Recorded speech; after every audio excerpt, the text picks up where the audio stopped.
There's another universe. Please make some noise. Give me a... So today I want to share my blueprint for scalable services that allow you to grow into a 7-figure adult day program. Today's video, I will outline 6 ways to develop scalable services. Number 1, build a clear and repeatable service model. Number 2, design for multiple revenue streams. Number 3, invest in leadership, not just staff. Number 4, leverage data and compliance as asset. Number 5, think of systems, not band-aids. And number 6, plan expansion in phases. So if I have now captured your attention and you are somebody that thought about starting an adult day program, click that subscribe button below because this channel is for you. So hey, aspiring providers, if you're returning, welcome back. And if you're new here, welcome. My name is Terria, proud owner of Elevation's Adult Day Services and founder of a group training called Building Profitable Adult Day Programs, where I teach aspiring providers like you, step by step, how to build a profitable adult day program by following the home and community-based service guidelines. On this channel, I am here to share my real-life experiences of building my own adult day programs. So let's get into today's video. If you are like many other aspiring providers and wondering what is required to build a 7-figure adult day program, you're going to need scalable services. And here are the 6 surefire ways to develop scalable services. So number 1, you need to build a clear and repeatable service model. So you want to document everything. You want to document your daily schedule. You want to document your curriculum if you're utilizing a curriculum. You want to document your service flow so that it can be replicated by any staff at any site. Okay.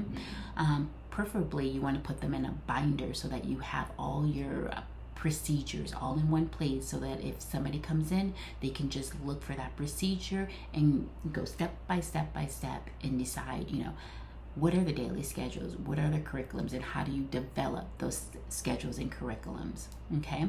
You want to create standard operating procedures for everything. So admission, what does your intake process look like? What does your tours look like? What does your first 30 days of the client being in your services look like?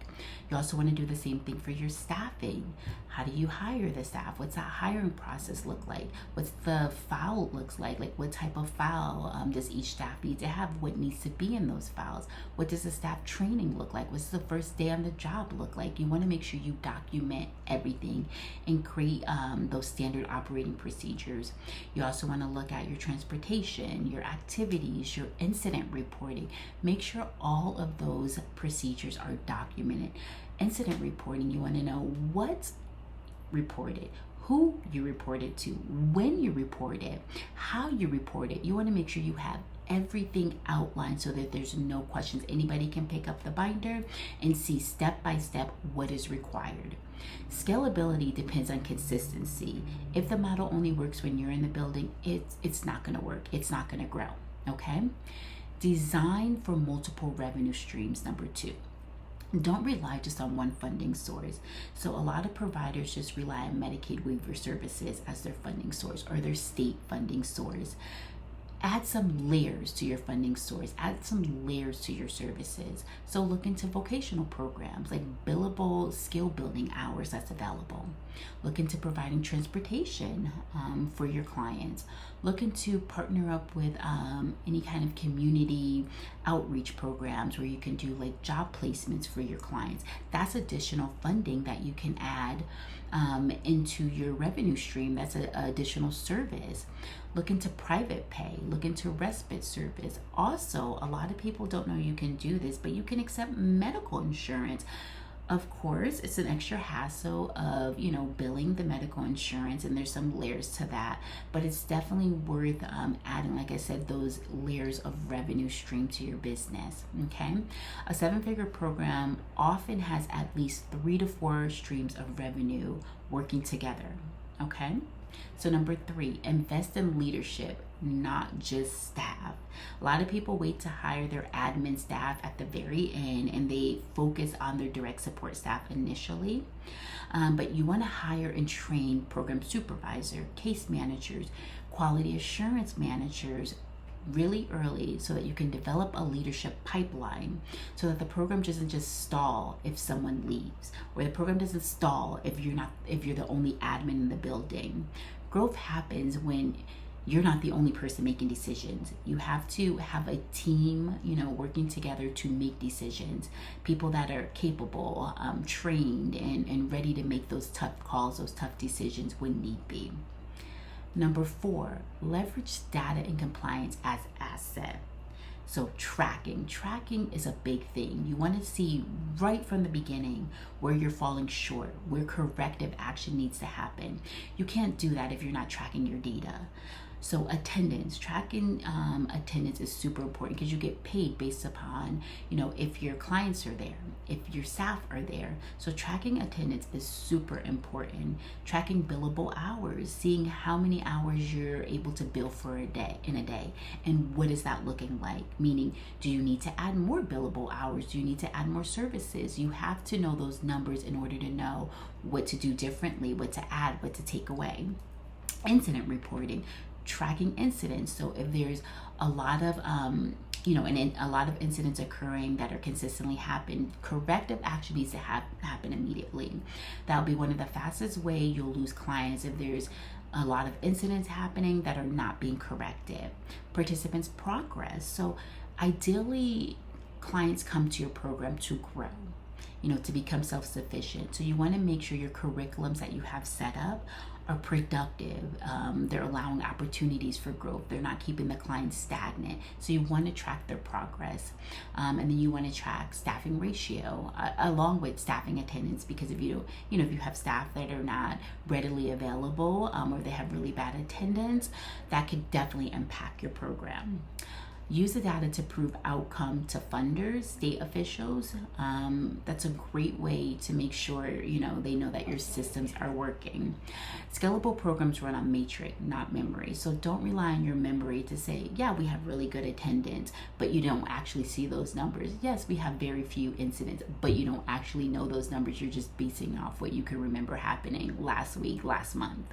Not a good thing. Okay, number 5, think of systems, not band-aids. So you want to ask yourself, if I double the number of participants tomorrow, would my current system still work? Okay, so all of your systems you have in place, so you want to know as far as doubling those numbers. If not, you're going to need to redesign before expanding. So systems that break at 20 participants won't hold 200, okay? So you want to have solid systems in place. You don't want to just, fix things with band-aids temporarily. You want to have a solid system that is workable. It's been tested. Okay, and lastly, plan expansion in phases. So you want to start with one site, and you want to get that site running smoothly. You want to make sure, like I said, it runs independently, without you being there. You have your management team that are capable of making decisions, tough decisions. The staff are, they know what they're supposed to do. They know what's expected of them. You want to make sure your one site is your model site and able to, run efficiently without you being there.